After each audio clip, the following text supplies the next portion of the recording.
الحمد لله وكفى وسلام على عباده الذين اصطفى أما بعد. قال الله عز وجل: فأعوذ بالله من الشيطان الرجيم. بسم الله الرحمن الرحيم. إنا أنزلناه في ليلة القدر وما أدراك ما ليلة القدر. ليلة القدر خير من ألف شهر. تنزل الملائكة والروح فيها بإذن ربهم من كل أمر سلام هي حتى مطلع الفجر. صدق الله العظيم وصدق رسوله النبي الكريم ونحن على ذلك من الشاهدين والشاکرین. محترم بزرگوں اور دوستوں، شب قدر کے متعلق چند باتیں پیش کرنے کی میں سعادت حاصل کر رہا ہوں. شب قدر کی فضیلت کے لیے ایک اللہ مستقل ایک سورت نازل ہوا جس کا نام سورہ قدر ہے. اس کا سادہ سیدھا ترجمہ یہ ہو گیا: بے شک ہم نے قرآن مجید کو شب قدر میں نازل کیا. آپ جانتے ہیں شب قدر کیا ہے. شب قدر لیلۃ خیر من الف شب قدر 83 سال 4 مہینے زیادہ فضیلت والی رات ہے. اس میں فرشتے بھی نازل ہوتے ہیں اور روح جبرائیل السلام بھی نازل ہوتے ہیں. اللہ کے حکم سے ہر کام ہوتا ہے. صبح تک اس میں سلامتی ہے. یہ شب قدر کی سورہ قدر کی مختصر سا جو ہے تفسیر میں نے آپ کے سامنے رکھا. ترجمہ: شب قدر یہ فارسی ترکیب ہے. شب فارسی لفظ ہے، قدر عربی لفظ ہے. لیلۃ القدر عربی ترکیب ہے. شب قدر کو معنی قدر کی رات. قدر کے معنی علماء نے مختلف بیان کیے ہیں. قدر کے معنی تنگی کے بھی ہیں، قدر کے معنی برکت کے بھی ہیں، قدر کے معنی اندازے کے بھی، قدر کے معنی فضیلت کے بھی ہیں. قدر کے معنی تنگ کے معنی یہ ہے کہ اتنے فرشتے شب قدر میں نازل ہوتے زمین تنگ ہوتی، صرف شب قدر تنگ کے معنی میں لیا جاتا ہے. شب قدر فضیلت والی رات اس لیے کہا جاتا ہے کیونکہ وہ ایک رات 83 سال 4 مہینوں کے برابر ہے. شب قدر حکمت والی رات ہے، فیصلوں کی رات ہے. تقدیر کے فیصلے سنائے جاتے ہیں تو انسان کون مرنے والا ہے، کون زندہ ہونے والا ہے، کس کی کیا عزت ہے، کب کسی شادی ہونے والی، تمام جو امور آئندہ سال تک ہونے والے فرشتوں کے تفویض کیے جاتے ہیں شب قدر. اس اعتبار سے اس کو جو ہے شب قدر کو قدر کے معنی فیصلے کے بھی ہے. قدر کے معنی عزت کے اور مرتبے کے، جیسے ہم کہتے ہیں فلاں صاحب قدر ہیں، تو قدر کے معنی عزت کے توقیر کے بھی ہیں. الغرض کئی معنی ہے اس کے شب قدر کے. شب قدر جو ہے اللہ تعالیٰ نے مستقل اس کی فضیلت میں شب قدر کی فضیلت اللہ نے ایک صورت نازل ہو رہا ہے، سورہ قدر. اللہ نے یہ صورت اللہ کے رسول کی طفیل میں ہمیں ملی. اللہ کے رسول کے سامنے پچھلے امتوں کے لوگوں کی عمریں بتائی گئیں، بنی اسرائیل کی دوسرے امتوں کے جن کی عمریں کافی تھی. اور اللہ کے رسول نے 4 لوگوں کا ذکر فرمایا بنی اسرائیل کے. وہ 4 لوگوں یہ عمل تھا، یہ معمول تھا. 80 سال تک ان کی عمر تھی، پلک جھپکنے برابر اللہ کی نافرمانی نہیں کی. یہ صحابہ کرام کو اللہ کے رسول نے سنایا تو صحابہ کرام بڑے مایوس ہوئے، بڑے جو ہے غمزدہ ہو گئے کہ ہماری عمر 70-60 سال کے اندر درمیان ہے، ہم کتنے بھی اگر عبادت کریں ان کی برابری نہیں کر سکتے. تو اللہ کے رسول کہ یہ صحابہ کرام نے رنجیدہ ہوئے تو اللہ نے رنج کو دور کرنے کے لیے حضرت جبرائیل علیہ السلام کو بھیجا. فرمایا کہ ایک رات ہم ایسی نازل کر رہے ہیں، وہ 80 سال انہوں نے عبادت کی، ہم ایک رات ایسی تم کو دے رہے ہیں یہ 83 سال 4 مہینے اس میں عبادت کرنا ثواب ملتا ہے. تو شب قدر کے اندر ثواب، اگر شب قدر مل جائے کسی کو تو اتنی قسمت والا شخصیت ہے کہ اس کو جو 83 سال 4 مہینے کا ثواب ملتا ہے. تو اللہ کے رسول کے طفیل میں، صحابہ کرام کے طفیل میں ہمیں شب قدر ملی. پھر اہم بات یہ ہے ایسی متبرک رات، ایسی برکت والی رات کو اللہ نے اسے تعین نہیں کیا. علماء نے بیان فرمایا اس سے بڑی حکمت ہے. اللہ نے بہت ساری چیزوں کو ایسے تعین نہیں کیا، اس کی حکمت میں پوشیدہ رکھا. جیسے جمعے کے اندر ایک گھڑی ہے، ایک وقت ہے کہ جو دعا کی جاتی ہے قبول ہوتی ہے، لیکن وقت کون سا بتایا نہیں گیا. کوئی کہتے ہیں عصر کے بعد کا وقت ہے، کوئی کہتے ہیں ظہر کے بعد کا وقت ہے، کوئی کہتے ہیں خطبے کا وقت ہے، تاکہ پورے جمعے کا اہتمام کیا جائے پورے دن کا. اس لیے اللہ نے اس کو وقت کو جمعے کے جو مقبول گھڑی ہے اللہ تعالیٰ نے اس کو پوشیدہ رکھا. اسی طریقے سے اللہ تعالیٰ نے حافظ علی الصلوات والصلاۃ الوسطیٰ کا فرمایا کہ درمیانی نماز کی حفاظت کرو. درمیانی نماز کون سی ہے اس کی وضاحت نہیں ہے، اللہ نے اس کو پوشیدہ رکھ دیا. کوئی ظہر کی نماز درمیانی کہتا ہے، کوئی عصر نماز کہتا ہے، کوئی مغرب کہتا ہے، مختلف اقوال، تاکہ 5 نمازوں کا اہتمام کیا جائے. اسی طرح سے اللہ نے توبہ کو مقبولیت کو پوشیدہ رکھا. آج میں ہر وقت توبہ کرتے رہے. اللہ تعالیٰ نے دعا کی مقبولیت کو پوشیدہ رکھا تاکہ انسان ہر وقت دعا کرتے رہے، لرزہ ترزہ رہے. اسی طریقے سے اللہ نے اس کی زندگی کی جو موت کا وقت ہے ہر ایک کا اللہ تعالیٰ پوشیدہ، کسی کو نہیں معلوم کب مرنا ہے. کیوں پوشیدہ رکھا؟ اگر معلوم ہو جائے آدمی کو فلاں سال اس کو مرنا ہے 60 سال کی عمر میں، تو 50 سال عیش و عشرت میں اللہ کی نافرمانی زندگی گزار کے 10 سال کہے گا میں توبہ 3 لاکھ کر لوں گا، معاف ہو جائے گا، اللہ تعالیٰ معاف کر دے گا. اس لیے اللہ نے اس کی عمر کو کیا کرا، اللہ تعالیٰ نے پوشیدہ رکھ دیا کہ انسان کتنے دن گزارنا ہے دنیا کے اندر، اس کی عمر کتنی ہے، تو عمر کو اللہ نے پوشیدہ رکھ دیا ہے. عمر پوشیدہ ہے تاکہ آدمی ہر وقت لرزا ترزا رہے، ہر وقت ڈرتے رہے کہ کب وقت آنے والا موت کا، ہر وقت توبہ کرے، استغفار کرے، اللہ کے دربار میں رجوع اللہ سے جوڑ دے۔ اس طرح سے اللہ نے شب قدر کو متعین نہیں کیا، اس کے تعین کو اٹھا لیا اس لیے کہ انسان جو ہے پورے رمضان کی راتوں اہتمام کرے، خصوصاً رمضان کے آخری عشرے کا اہتمام کرے، کیونکہ اللہ کے رسول کا معمول تھا، اللہ کے رسول رمضان کا مہینہ آتے اپنے جو کمر کو کس لیتے تھے، لیکن حدیث میں ہے کہ عائشہ صدیقہ رضی اللہ تعالیٰ بیان فرماتی ہے کہ اللہ کے رسول کا معمول تھا 20 رمضان آتے ہی، رمضان کے آخری عشر آتے اللہ کے رسول اپنے کمر کو کس لیتے تھے اور ہم کو بھی جاگاتے تھے، ہم خود بھی جاگتے تھے۔ تو رمضان کا آخری عشرہ خاص اہتمام کا یہ عشرہ ہے، اس میں 5 راتیں طاق راتیں، علماء نے فرمایا کہ طاق راتوں میں شب قدر کو تلاش کرو، 21ویں رات کو، 23ویں رات کو، 25ویں رات کو، 27ویں رات کو، 29 رات کو۔ یہ 5 راتیں بڑی اہمیت کی حامل ہیں، یہ 5 راتوں کا اہتمام کیا جانا چاہیے، خاص طور پر 27 رات کو زیادہ امکان بتایا گیا ہے، لیکن قطعی طور پہ کوئی نہیں بیان کرتا شب قدر فلاں تاریخ کو ہے کہ 21 کو ڈھونڈو شب قدر کو، 23 کو ڈھونڈو، 25 کو ڈھونڈو، 27 کو ڈھونڈو، 29 کو ڈھونڈو، 5 راتوں میں ڈھونڈو، اس کو اہتمام کرو۔ اللہ کے رسول کے معمول تھا، سنت ہے کہ رمضان کے آخری عشرے میں ہم راتوں کو جاگیں، شب قدر کی تلاش کریں، عبادت میں وقت گزاریں، قرآن کی تلاوت میں وقت گزاریں، دعا استغفار کریں، اللہ سے رجوع کریں، اللہ کے اپنے اعمال کو اللہ کے سامنے پیش کریں اور اپنی مغفرت کی دعا کریں، اپنے مرحومین کے لیے مغفرت دعا کریں۔ تو شب قدر کو اللہ نے پوشیدہ رکھ دیا۔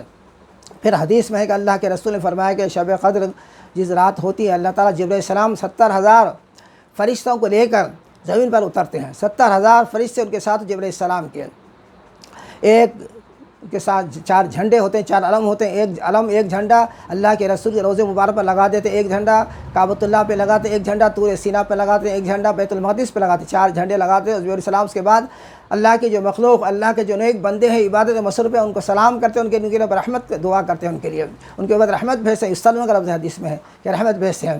تو فرشتے بھی ملاقات کرتے ہیں حدیث میں ہے اور ان کے لیے رحمت بھیجتے ہیں، جو اللہ کے بندے قیام میں ہیں، اللہ کے ذکر میں ہے، تلاوت میں مصروف ہیں، نماز میں مصروف ہیں، ان کے لیے دعا کرتے ہیں۔ اتنی فضیلت کا مقام ہے کہ شب قدر میں فرشتے ہم سے ملاقات کرنے، جبرائیل السلام ہم سے ملاقات کرنے کے لیے آتے ہیں۔ لیکن بتا دیا کہ اس کے ساتھ ساتھ ہی اللہ تعالیٰ کی خاص توجہ ہوتی ہے اس شب قدر میں، اللہ تعالیٰ کی ندائیں لگائی جاتی ہے آسمان سے کہ ہے کوئی مصیبت ہے اس کی مصیبت دور کیا جائے، ہے کوئی رزق طلبگار اس کو رزق دیا جائے، ہے کوئی مددگار اس کو مدد کی جائے، اللہ تعالیٰ کی طرف سے ندا لگا جاتی ہے طور فجر تک۔ تو اب فرشتے اپنے نیک بندوں سے زمین پر ملاقات کرنے کے لیے آتے ہیں، جبرائیل السلام یہ تمام فرشتے بھی، لیکن حدیث میں بتا دیا اللہ کے رسول نے کہ 4 قسم کے لوگوں کو اللہ تعالیٰ کہ مغفرت نہیں کرتا، اللہ تعالیٰ کی مغفرت نہیں ہوتی، یعنی فرشتے ان سے ملاقات نہیں کرتے۔ ایک والدین کا نافرمان ہے، دوسرا رشتہ داروں کو توڑنے والا ہے، تیسرا شراب پینے والا، چوتھا دل میں کینہ کپٹ رکھنے والا ہے۔ 4 قسم کے ایسے لوگ ہیں جن کے اللہ کی رحمت اس شب قدر کو ایسے متوجہ رات میں رحمت اللہ کی متوجہ نہیں ہوتی، اللہ کی رحمت اور فرشتے بھی جبرائیل السلام بھی ان کے ساتھ 70,000 جو فرشتے آتے ہیں وہ ملاقات نہیں کرتے۔ تو پہلا شخص وہ ہے جو والدین کا نافرمان ہے، جو بدبخت ہے، بدقسمت ہے، اور جو ہے اس کی جو ہے قسمت یہ ہے کہ اللہ تعالیٰ کی توجہ نہیں ہوتی شب قدر میں ایسی متبرک رات میں، ایسی رحمت والی رات میں۔ تو والدین کا بڑا حق ہے، والدین کے بڑے حقوق ہیں، اللہ کے حق کے بعد قرآن مجید کا اللہ نے ذکر فرمایا والدین کا حق ادا کرو۔ اللہ کے حق کے بعد کسی کا اگر مخلوق میں حق ہے تو والدین کا حق ہے، اور اللہ کے رسول نے فرمایا قیامت کی علامتوں میں یہ علامت بتائی دی کہ اللہ کے رسول نے بیان فرمایا کہ والدین کے بچہ والد کے دور ہو جائے گا، دوستوں کے قریب ہو جائے گا، ادنا والدہ اقصا والدہ ادنا صدیقہ، حدیث میں اللہ کے رسول نے فرمایا کہ ادنا صدیقہ اقصا اباہ، اپنے والد سے دور ہو جائے گا، دوستوں قریب ہو جائے گا۔ قیامت کی علامت یہ علامت بیان کی گئی کہ بچہ والد سے دور ہو جائے گا، اور ماں کا نافرمان ہو جائے گا، اقا امہ، کہ اپنا والدہ ماں کی نافرمانی کرے گا اور بیوی کی بات سنے گا، ضر مرید ہو جائے گا۔ یہ قیامت کی علامتوں کی علامت ہے۔ تو قیامت ایسی متبرک رات میں، ایسی فضیلت والی رات، ایسی بابرکت رات کو بھی اللہ تعالیٰ اس کو بخشتا ہے جو والدین کا نافرمان ہے۔ اگر ابھی بھی اگر کوئی آدمی اس کے والدین زندہ ہے تو والدین سے معافی چاہنا چاہیے، ان کو درگزر کرنے کی ان سے درخواست کرنا چاہیے۔ اگر والدین اللہ کے رسول سے پوچھا، شخص نے آ کر یا رسول اللہ والدین کا پر کیا حق، آپ نے فرمایا تیری جنت ہے یا دوزخ ہے۔ کیا مطلب ہے؟ اگر تو اس کو راضی رکھتا ہے تو ان کا مطیع فرماندار ہے والدین کا، تو لیے جنت ہے، اگر وہ ناراض ہے تو لیے دوزخ ہے۔ تو والدین کا نافرمان کی بخشش نہیں ہوتی شب قدر کی رات، شب قدر میں۔ دوسرا شخص وہ جس کے دل میں کینہ کپٹ ہو، میل ہو، ایک مسلمان دوسرا مسلمان دیکھ کر اس کو برداشت نہ کرے، حسد ہو، اس کے دل میں جلن ہو، اس کے دل میں میل پیدا ہو جائے کہ یہ اتنا بڑھ رہا ہے، اتنا آگے بڑھ رہا ہے۔ رشک کا ناجائز ہے اسلام کے اندر۔ رشک کا مطلب کہ آدمی اگر ترقی کر رہا ہے دنیاوی اعتبار سے، دینی اعتبار سے، اسے دیکھ کر ہم بھی کہیں کہ ہم بھی ایسے ترقی کریں۔ لیکن کینہ کپٹ کا مطلب ہے کہ آدمی اس کی جو ہے زوال کا، اس کی نعمتوں اللہ نے جو اس کو نچھاور کیے اس کے اوپر، بندے کے اوپر، اس کو دیکھ کر آدمی اس کے زوال کا منتظر ہو۔ اس کو کہتے ہیں حسد، کہ کینہ کپٹ رکھنے والا کی بخشش نہیں ہوگی۔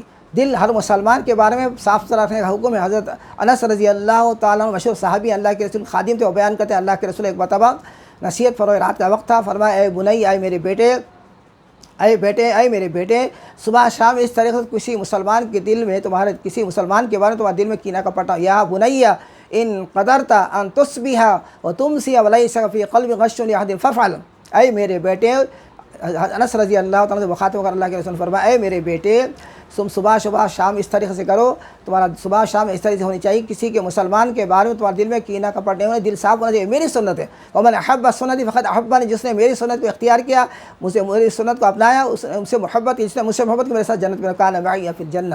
اللہ کے رسول فرمایا میرا طریقہ ہے۔ تو فرمایا کہ آج کہہ رہے تھے ایسی متبرک رات، شب قدر کو ایسی متبرک، ایسی رحمتوں کی نزول کی رات، اللہ تعالیٰ خاص انعامات کی رات میں وہ شخص محروم ہے جس کے دل میں کینہ کپٹ ہو۔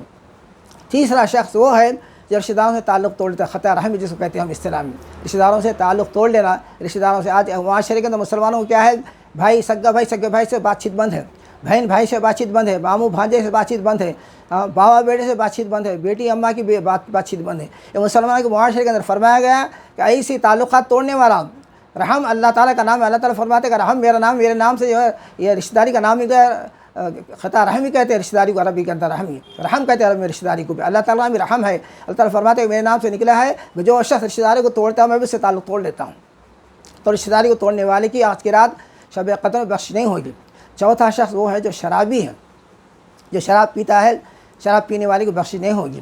تو شراب کو خمر کہا گیا عربی کے اندر، عربی میں خا میم را خمر، خمر عربی کو دوپٹے کو کہتے ہیں، جو دوپٹہ عورتیں اپنے سینے پر ڈالتے ہیں اس کے جو ہے سینے کو چھپانے کے لیے، اسی کے لفظ سے نکلا، کیونکہ دوپٹہ چھپاتا ہے جسم کے ایک حصے کو، اس طریقے سے کیا کرتے ہیں شراب بھی عقل کو پردہ ڈال دیا، عقل کو چھپا دیتی ہے، اس لیے حکم دیا گیا، شراب کو حرام قرار دیا قرآن مجید کے اندر۔ تو شراب پینے والا، والدین کا نافرمان، رشتہ داری توڑنے والا، دل میں کینہ کپٹ رکھنے والے کی بخش نہیں ہوگی آج کے متبرک رات میں۔ پھر شب قدر کی فضیلت کیا سمجھتے ہیں کہ ایک سورت اللہ نے مکمل اس کی فضیلت میں نازل فرمائی، پھر کچھ آیتیں اس کی فضیلت دوسرے مقام پر سورۃ دخان میں بھی ہے، انا انزلناہ فی لیلۃ مبارکۃ انا کنا منذرین، ہم نے قرآن مجید کو برکت والی رات میں نازل فرمایا۔ اللہ تعالیٰ نے ایک رات کو ایسی فضیلت والی بتایا، 83 سال 4 مہینے اور رات ہے، اس کی فضیلت یہی کافی تھا، لیکن اللہ نے ایسی متبرک رات میں قرآن مجید کو نازل فرمایا۔ دوسری اس کی فضیلت آیت کی، رات کی شب قدر کی، کہ اللہ تعالیٰ قرآن مجید کو نازل فرمایا، انا انزلناہ فی لیلۃ القدر، ہم نے قرآن مجید کو لیلۃ القدر میں نازل فرمایا۔ لیلۃ القدر میں کیسے؟ لوح محفوظ سے اللہ نے پہلے آسمان قرآن مجید کو ایک دم پورے قرآن کو پہلے آسمان پر نازل فرمایا، اس کے بعد اللہ کے رسول پر 83 سال کی عمر 23 سال کی مدت میں وقتاً فوقتاً جہاں ضرورت ہوتی قرآن مجید کا نزول ہوتا تھا۔ تو اصل جو نازل ہو قرآن مجید تو شب قدر میں نازل ہوا، تو شب قدر کی فضیلت قرآن کا نزول ہوا۔ دوسری فضیلت ہے کہ اللہ تعالیٰ نے اس کو 83 سال 4 مہینے کی رات کے برابر اس قرار دیا۔ تیسری فضیلت کیا ہے؟ جبرائیل علیہ السلام ایسے مقرب فرشتے، اللہ تعالیٰ کے خاص فرشتہ جو آج اللہ کے رسول کے امتیوں کو ملنے سے انہیں لوگوں سے ملاقات کے لیے آتا ہے، تو فرشتوں کا نازل ہونا، قرآن مجید کا نزول ہونا اور 83 سال 4 مہینے کے برابر کا آیت رات کا ہونا، یہ تمام فضیلت شب قدر کے اندر ہے۔ پھر فرمایا انا کنا منذرین انا انزلناہ فی لیلۃ مبارکۃ انا کنا منذرین، ہم نے قرآن مجید کو لیلۃ المبارکہ کہا، قرآن مجید نے دوسرے مقام پر اس کو شب قدر کو مبارک رات میں ہم نے قرآن مجید نازل کیا، مبارک بابرکت رات ایسی ہے، انا کنا منذرین، ہم اس کو ڈرانے والے ہیں۔ اچھے برائی تمام چیزوں کے احکامات کو ہم دے کر بتانا چاہیے یہ اچھا کام ہے یہ برا کام ہے۔ تو شب قدر کا اہتمام کرنا چاہیے، نماز کا اہتمام کرنا چاہیے، قرآن مجید کا اہتمام کرنا چاہیے۔ رمضان کے آخری عشرہ ہے، آخری عشرے میں اللہ کے رسول معمول تھا آپ جو ہے تہبند باندھ لیتے، کس لیتے تھے، کمر کس لیتے تھے، اس کے بعد خود اہتمام کرتے، گھر والوں کو بٹھاتے۔ علماء نے لکھا ہے کہ خود نماز پڑھنا نہیں ہے تاخراتوں میں، دوسروں کو، گھر والوں کو، اپنے بیوی بچوں کو بھی اٹھانا چاہیے، ان کو بھی اہتمام کرنے کا حکم دینا چاہیے کہ وہ نماز پڑھیں، تلاوت کریں، قرآن مجید کے اللہ سے اپنا تعلق جوڑیں، اللہ سے اپنا لو لگائیں، تو استغفار کریں۔ ایسی متبرکہ شب قدر جو ہے یہ آنے والی یہ راتیں ہیں، تاخراتیں 5 راتیں تاخراتیں ہیں، 21 اور 23 25 27 29، یہ 5 راتوں میں ڈھونڈنے کا حکم ہے، خاص طور علماء نے لکھا 27 کو زیادہ امکان بتا دیا گیا۔ پھر اللہ کے رسول نے فرمایا، حضرت عائشہ صدیقہ رضی اللہ تعالیٰ نے پوچھا یا رسول اللہ اگر مجھے شب قدر مل جائے تو میں کیا دعا کروں؟ عائشہ صدیقہ رضی اللہ تعالیٰ نے پوچھا اور ہم کو اس کا علم ہوا کہ اللہ کے رسول نے فرمایا اللہم انک عفو کریم تحب العفو فاعف عنی یا کریم، یہ دعا پڑھو عائشہ، اگر اللہ شب قدر تم کو مل جائے تو یہ دعا پڑھو۔ اللہ کے رسول نے اس بات کی طرف اشارہ فرمایا کہ شب قدر میں کیا کرنا، دعا کرنا چاہیے کثرت سے، کیونکہ اللہ کے رسول عائشہ صدیقہ رضی اللہ تعالیٰ نے دعا کرنے کا حکم دیا، اللہم انک عفو، اے اللہ تو عفو معاف کرنے والا ہے، تحب العفو معاف کرنے کو پسند کرتا ہے، فاعف عنی مجھے معاف کر دے، اے کریم اے کرم کرنے والے، اے رحم کرنے والے مجھے معاف کر دے۔ یہ دعا اللہ کے رسول نے عائشہ صدیقہ رضی اللہ تعالیٰ عنہ کو تلقین فرمائی، اللہم انک عفو کریم تحب العفو فاعف عنی، یا کریم تنہا پڑھے تو فاعف عنی، اگر اجتماعی طور پہ پڑھا امام صاحب پڑھے تو فاعف عنا یا کریم کہیں گے۔ اللہ کے رسول نے پھر خوشخبری سنائی، جو شب قدر میں پورے اہتمام شب قدر میں جاگے، اللہ تعالیٰ اس کے پچھلے گناہ معاف کرتے، من قام لیلۃ القدر ایمانا واحتسابا غفر له ما تقدم من ذنبه، جو شخص شب قدر کو جاگے اہتمام کے ساتھ، پورے خلوص نیت کے ساتھ، ایمان کے ساتھ، یقین کے ساتھ کہ اللہ تعالیٰ اس کے پچھلے گناہ کو معاف کرتے تھے، یہ خوشخبری سنائی جا رہی شب قدر میں جاگنے والوں کو، من قام لیلۃ القدر ایمانا واحتسابا غفر له ما تقدم من ذنبه، یہ خوشخبری شب قدر میں جاگنے والوں کے لیے۔ تو ایسی متبرک رعایت ہے، اس کا جتنا چاہے ہم اہتمام کریں، اپنے گھر والوں کو بٹھائیں، خود بھی اہتمام کریں، قرآن کی تلاوت کریں اور ذکر کریں، نماز پڑھیں، عبادت کریں، جو نمازیں ہمارے قضا ہو گئی نمازوں قضا کو ادا کریں، قضا نمازیں جو ہم ہو گئی ادا کرنا تو ادا نہیں ہوئی تو اس کے ساتھ قضا کر لینا چاہیے۔ قضا کس طرح سے کرنا چاہیے، 8 دن کی نماز کا تعین کر لیے کہ ایک ہفتے کی نماز جو میں نے زندگی میں قضا کر لی تھی، تو جمعہ ایک دن کا تعین کریں کہ فجر کی 2 رکعتیں، ظہر کی 4 رکعتیں، عصر کی 4 رکعتیں، مغرب کی 3 رکعتیں، عشاء کی 4 رکعتیں، اس طریقے سے جو ہے تعین کریں ایک دن کی قضا نمازیں ہو گئی، قضا ہوئی تو اس کو قضا نماز کو قضا نمازوں کو پڑھیں شب قدر میں، پھر ایک دن کی پھر اس طرح سے حساب کریں، 8 دن کی، 15 دن، ایک مہینے کی نمازیں اس طرح سے قضا پڑھ سکتے ہیں۔ یہ نمازیں پڑھنے کے بھی نفل نماز کا بعد کا معاملہ ہے، نفل نماز کا بعد کا حکم ہے۔ تو شب قدر رمضان کا آخری عشرہ یہ آ گیا ہے، اللہ کے رسول کا معمول تھا بہت زیادہ اہتمام فرماتے ہیں، ہمیں آپ کو چاہیے کہ ہم زیادہ اہتمام کریں، دعا کثرت سے کریں، اور اللہ کے رسول نے فرمایا جو شخص رمضان کا مہینہ کیوں آیا، رمضان کا مہینہ اس لیے آیا کہ ہمارے اندر تقوی کا جوہر پیدا ہو، لعلکم تتقون یا ایھا الذین آمنوا کتب علیکم الصیام کما کتب علی الذین من قبلکم لعلکم تتقون، ایمان تم پر روزے فرض قرار دیے جیسے سابق امتوں روزے فرض تھے تاکہ تمہارے تقوی کا جوہر پیدا ہو۔ قرآن مجید نے فرمایا کہ یہ روزے کی اتنی بڑی مشقت تم پر ڈالنا، اس کا مقصد کیا ہے، تمہارے اندر خدا ترسی پیدا ہو، خدا کا خوف پیدا ہو، احتیاطی زندگی گزارا جائے کہ کیا حلال ہے، کیا حرام ہے، کیا جائز ہے، کیا ناجائز ہے، کیا چیز مناسب ہے، کیا نامناسب ہے، اللہ کے احکامات کو اپنے سامنے رکھ کر آدمی زندگی گزارے، متقی بن جائے۔ متقی بننے کے لیے ٹریننگ ہے رمضان کے 1 مہینے کی، 360 گھنٹوں کی ٹریننگ دی جا رہی ہے اللہ تعالیٰ کی طرف سے، معمولی ٹریننگ نہیں، تربیت نہیں ہے، یہ مجاہدہ بہت بڑا، یہ مجاہدہ اس لیے رکھا گیا، اس مقصد کو سامنے رکھنا چاہیے۔ مقصد کیا ہے، ہمارے اندر تقوی کا جوہر پیدا ہو جائے، لعلکم تتقون یا ایھا الذین آمنوا کتب علیکم الصیام کما کتب علی الذین من قبلکم لعلکم تتقون، ایک جگہ فرمایا کہ تمہارے تقوی کا جوہر پر، ایک جگہ فرمایا کہ لعلکم تشکرون، آگے بیان فرمایا لوگوں اس لیے رکھا گئے روزے تمہارے اندر تمہارے شکر گزاری کا مادہ پیدا ہو، اس لیے شکر گزاری کا مادہ پیدا ہوتا ہے۔ انسان کو جب روزے رکھتا ہے آدمی، افطار کا وقت آتا ہے، اس کو معلوم ہوتا ہے کھانا کیسی بڑی نعمت ہے، پینا کیسی بڑی نعمت ہے، اس کو نعمت کا اظہار ہوتا ہے، شکر گزاری کا مادہ اس کے اندر پیدا ہوتا ہے۔ واقعی ہم روز کھا رہے تھے، پی رہے تھے، اندازہ نہیں تھا، لیکن آج پانی کی اہمیت ہے، افطار کرتے تو ٹھنڈے پانی کی اہمیت ہے، احساس ہو رہا ہے، تو شکر گزاری کا مادہ پیدا ہوتا ہے اس سے۔ تو حکم دیا کہ رمضان کے روزے اس لیے آئے تمہارے تقوی کا جوہر پیدا ہو، تمہارے اندر شکر گزاری کا مادہ پیدا ہو۔ اللہ تعالیٰ ہمیں اور آپ کو صحیح رمضان کے اہتمام کرنے توفیق عطا فرما، شب قدر کی جو راتوں کو جاگنے کی توفیق عطا فرما۔ ربنا تقبل منا انك انت السميع العليم وتب علينا انك انت التواب الرحيم، اللهم انك عفو كريم تحب العفو فاعف عني يا كريم برحمتك يا ارحم الراحمين، وصلى الله تعالى على خير خلق محمد وعلى اله وصحبه اجمعين، والحمد لله رب العالمين، والسلام عليكم ورحمة الله وبركاته۔